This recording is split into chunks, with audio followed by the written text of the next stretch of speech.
तो दोस्तों आज मैं एक्सप्लेन करने वाला हूँ असिमिलेट नाम की एक मूवी को, जो कि एक American science fiction horror movie है जो कि 2019 में रिलीज की गई थी, जिसको डायरेक्ट किया है जॉन मर्लोस्की ने। और ये द बॉडी स्नैचर्स नाम की एक नॉवेल की लूज एडेप्टेशन है जिसको लिखा गया है जैक फिनी के द्वारा, जो कि 1955 में पब्लिश करी गई थी। चलिए अब बिना किसी देरी के चलते हैं सीधा वीडियो की तरफ। मूवी की स्टार्टिंग में हम देखते हैं एक लेडी को जो कि अपने घर पर थी और बहुत परेशान थी। वो लेडी फोन पर किसी को बता रही थी कि उसको किसी चीज ने बाइट कर लिया है और सडनली ही कोई नेकेड वुमेन उस लेडी के घर आकर उस पर अटैक कर देती है और सीन यहाँ पर शिफ्ट हो जाता है। अब हम देखते हैं रैंडी फॉस्टर और जैक हैंडरसन को, जो कि अपने टाउन में घूम रहे थे। रैंडी और जैक यहाँ पर व्लॉग्स बनाया करते थे अपने यूट्यूब चैनल के लिए, और वो अपनी व्लॉग्स को एज अ वेब सीरीज बना रहे थे जहाँ पर वो टाउन की लाइफस्टाइल और बाकी चीजों को रिकॉर्ड करते थे और कुछ लोगों से बात भी करते जा रहे थे। हालांकि उनके चैनल पर व्यूज नहीं आते थे क्योंकि इस टाउन के अंदर कुछ भी इंटरेस्टिंग नहीं हो रहा था।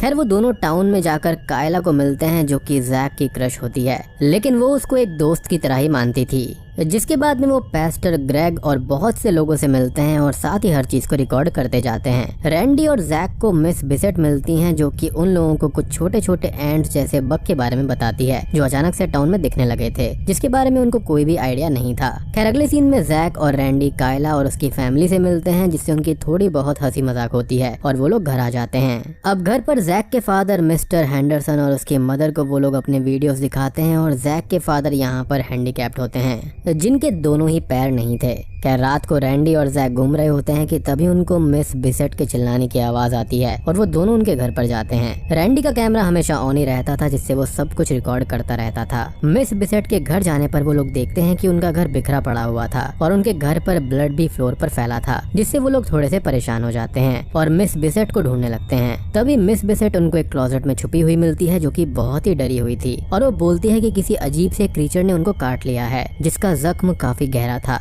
अब अचानक से घर की दीवार तोड़कर एक छोटा सा अजीब सा क्रीचर निकलता है और घर से बाहर भाग जाता है। रैंडी और जैक उसका पीछा करते हैं और देखते हैं कि पास्टर ग्रेग उस क्रीचर को एक पिंजरे में रखकर अपने साथ ले जाते हैं। रैंडी और जैक वापस मिस बिसेट के घर जाने लगते हैं और देखते हैं कि वो बहुत ही ज्यादा डरी हुई और परेशान थी। अगले दिन वो दोनों पुलिस स्टेशन जाते हैं और वहाँ पर डेप्यूटी जॉश को वो फुटेज दिखाते हैं मिस बिसेट के घर की और उस क्रीचर को ले जाते हुए पास्टर ग्रेग की, जिस पर जॉश बिलीव नहीं करता क्योंकि पहले भी रैंडी और जैक की वीडियो की वजह से पुलिस का थोड़ा बहुत नाम खराब हो गया था, जहाँ पर रिकॉर्डिंग में एक शेरिफ ने अंडर एज लड़के को बियर लेने से नहीं रोका था। जिसके बाद में जॉश उन दोनों को ही घर भेज देता है और वो दोनों अब चर्च जाते हैं पास्टर ग्रेग से मिलने और उनको वो वीडियो दिखाते हैं जहाँ पर पास्टर ग्रेग इस बात से साफ साफ इनकार कर देते हैं कि वो उस वीडियो में है ही नहीं। और तभी पास्टर ग्रेग यहाँ पर थोड़ा अजीब सा बिहेव कर रहे थे और उनके साथ बैठे हुए बहुत सारे लोग भी थे और उनके साथ बैठे बहुत सारे लोग अजीब तरह से रैंडी और जैक को देख रहे थे। रैंडी और जैक वहाँ से निकल जाते हैं और रात को मिस बिसेट से मिलने जाते हैं और उनके लास्ट नाइट के इंसिडेंट के बारे में बात करते हैं और उनको पुलिस में जाने के लिए बोलते हैं, लेकिन शॉकिंगली मिस बिसेट ये बोलती है कि कुछ हुआ ही नहीं है और उनके पैर का जख्म जो काफी गहरा था वो ठीक हो चुका था।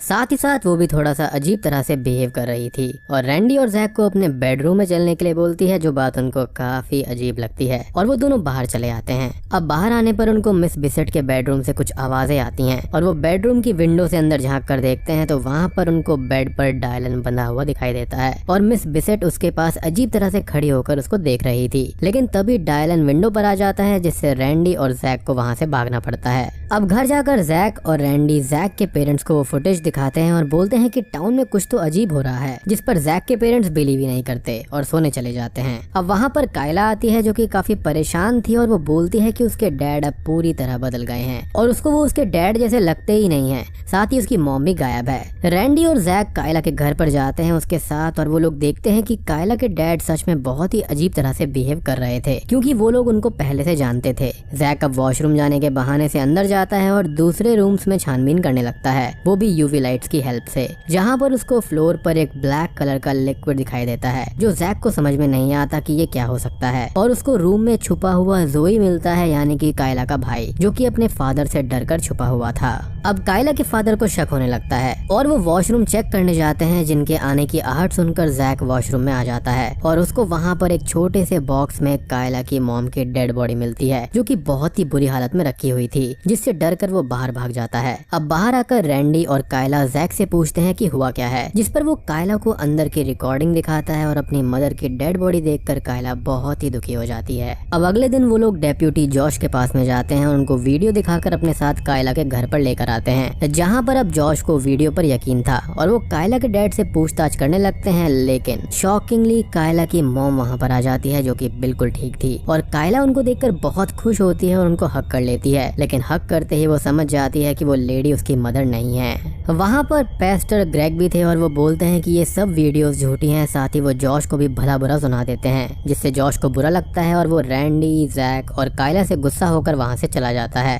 अब कायला अपने भाई जोई को अपने साथ ले जाना चाहती थी, लेकिन उसके डैड और बाकी लोग जोई को ले जाने से उसे रोक देते हैं। कायला और बाकी लोग बाहर आते हैं और देखते हैं कि पेस्टर ग्रेग जोई के साथ खड़ा है और कायला को बहुत ही अजीब तरह से देख रहा है। कायला, जैक और रैंडी बहुत ही ज्यादा टेंशन में थे और वो बात करते हुए रास्ते से जा ही रहे थे कि टाउन में अब बहुत सारे लोग अजीब तरह से बिहेव करने लगते हैं और कुछ ना कुछ गलत जरूर हो रहा था कि तभी उनको जैक के बार्न हाउस से कुछ आवाजें आती हैं और रैंडी और जैक बार्न हाउस की ओर जाते हैं और कायला जैक की मदर के पास में जाती है। बार्न हाउस के अंदर रैंडी और जैक देखते हैं कि जैक के डैड वहाँ पर बैठे हुए थे और वो दोनों बोलते हैं कि टाउन में रियली कुछ गलत है, जिस पर उसके डैड बोलते हैं कि कुछ भी गलत नहीं है और शॉकिंगली वो अपने पैरों पर चलकर बाहर चले जाते हैं। जी हाँ, इसे देखकर वो दोनों समझ जाते हैं कि अब जैक के डैड की जगह भी कोई और आ गया है, क्योंकि रियल डैड के तो पैर ही नहीं थे। अब टाउन के बाकी के कुछ लोग और पेस्टर ग्रेग वहाँ पर आते हैं और बार्न हाउस में 2 क्रीचर्स छोड़कर बार्न को लॉक कर देते हैं और वो क्रीचर जैक और रैंडी पर अटैक करके उनके पीछे भागते हैं, जिनसे जैक और रैंडी खुद को बचाने लगते हैं। तभी एक क्रीचर रैंडी के पैर पर बाइट कर लेता है, लेकिन रैंडी उस क्रीचर को खुद से अलग कर फेंक देता है। जैक भी खुद को बचाने की कोशिश कर रहा था कि तभी उन दोनों को थोड़ी आगे एक कुकून दिखाई देता है, जो कि बहुत बड़ा था, बहुत क्रीपी था और बहुत ही अजीब था। वो कुकून तभी टूटता है और उसमें से जैक की मदर बाहर आती है, जो कि बिल्कुल नेकेड थी,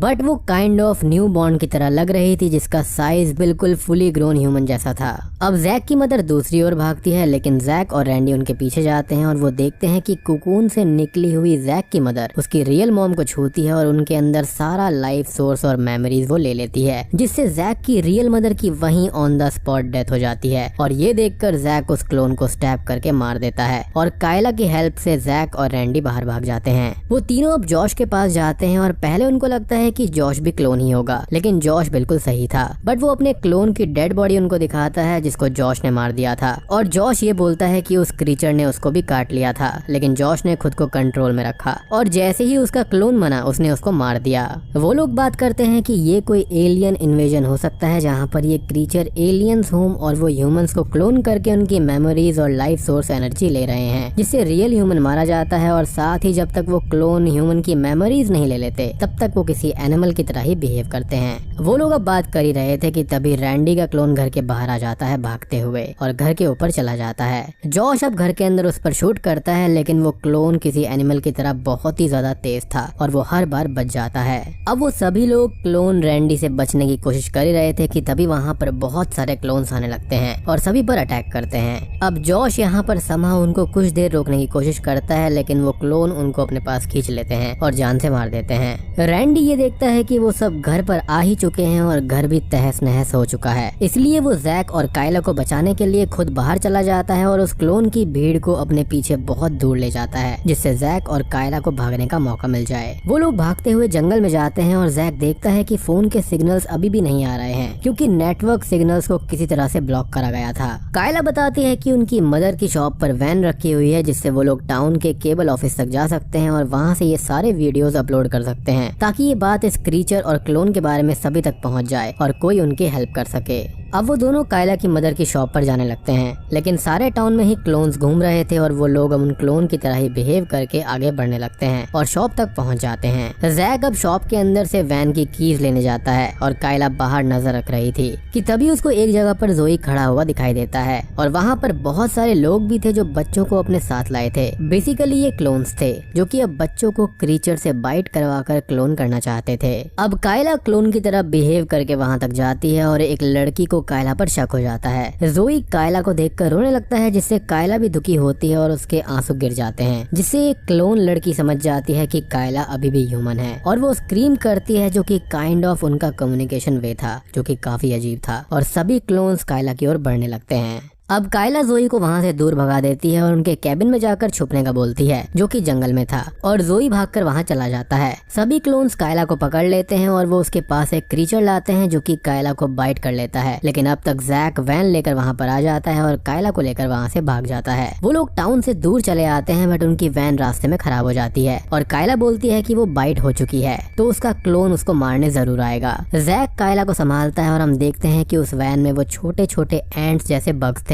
जिसके बारे में मिस बिसेट बात कर रही थी, जो कि एक साथ जुड़ जाते हैं और उस क्रीचर को फॉर्म करते हैं। और वो क्रीचर जो होता है वो जैक पर अटैक करके उसको भी बाइट कर लेता है। यानी कि जो क्रीचर बाइट करता है वो फर्दर डिसइंटीग्रेट हो सकता है इन छोटे छोटे बग्स में। अब वो क्रीचर वैन से बाहर भाग जाता है और वो दोनों उसके पीछे उसे पकड़ने भागते हैं। तो मेरे हिसाब से जो क्रीचर है वो यहाँ पर इंसानों को बाइट करता है और उनका जो स्ट्रक्चरल फॉर्मूला होता है उसको लेकर चला जाता है, जिसके बाद में ये जो क्रीचर्स या फिर ये जो एलियंस जो भी हैं वो यहाँ पर ह्यूमंस के परफेक्ट क्लोन्स को यहाँ पर बना देते हैं। जिसके बाद में इस क्लोन का काम रियल ह्यूमन का ढूंढना होता है और उनको छूते ही यहाँ पर उनकी सारी मेमोरीज वगैरह उनके अंदर आ जाती है और फिर रियल ह्यूमन की डेथ हो जाती है। बेसिकली सिंपल सा है कि आपका क्लोन आया और आपकी सोल उसने अपने अंदर ले ली, जिसके बाद ऑब्वियसली आपकी बॉडी में सोल ही नहीं रहेगी, तो आप जिंदा कैसे रहोगे। अब वो लोग छुप कर आगे बढ़ते हैं और देखते हैं कि टाउन के सभी लोग एक साथ खड़े थे, जो कि असल में क्लोन्स थे और उन्होंने रियल ह्यूमंस को जला दिया था। यानी कि मेमोरीज और लाइफ एनर्जी को छीनने के बाद में ये रियल ह्यूमंस को जला देते हैं। अब वहाँ पर क्लोन रैंडी आता है और कायला को छुपाकर जैक बाहर निकालता है एज अ क्लोन रैंडी का ध्यान भटकाने के लिए। अब वो दोनों बात करने लगते हैं, जिससे हमें एक और चीज पता चलती है कि क्लोन के पास अपने ह्यूमन फॉर्म्स की सारी मेमोरीज होती हैं पूरी तरह क्लियर। रैंडी जैक से सवाल जवाब कर ही रहा था कि तभी कायला एक स्टोन से उसके सर पर अटैक करके उसको बेहोश कर देती है और जैक के साथ वहाँ से भाग जाती है। अब वो दोनों यहाँ पर केबल ऑफिस तक पहुँच जाते हैं, जहाँ पर कोई भी नहीं था, एज यहाँ के सारे लोगों को भी क्लोन करके मार दिया गया था। वो लोग आगे बढ़ते हैं कि तभी कायला और जैक के क्लोन्स वहाँ पर आ जाते हैं और उन पर अटैक करने भागते हैं, जिनसे बचकर कायला और जैक भागने लगते हैं। कायला और जैक उन क्लोन्स को बाहर लॉक करके अंदर कम्युनिकेशन रूम में आता है और फाइनली वीडियोस को सोशल मीडिया साइट पर अपलोड कर देता है। अब उन दोनों को बाहर जाना था और जैक वहाँ पर लगे हुए एक सिस्टम को देखता है जिसके अंदर CO2 भरी हुई थी। जैक कायला से अपनी और उसकी फुटेज को प्ले करने का बोलता है और एक्सटिंग्विश को ऑन करके डोर ओपन कर देता है, जिससे क्लोन्स अंदर आते हैं और वो अपनी फुटेज को देखने लगते हैं, जिससे कायला और जैक वहाँ से बाहर आ जाते हैं। क्लोन्स के अंदर अब CO2 भर जाती है और वो लोग बेहोश हो जाते हैं। कायला और जैक खुद को बचाते हुए वहाँ से बाहर भागते हैं और बचते बचाते कायला के जंगल वाले कैबिन तक पहुँच जाते हैं, जहाँ पर जोई सेफली आ गया था।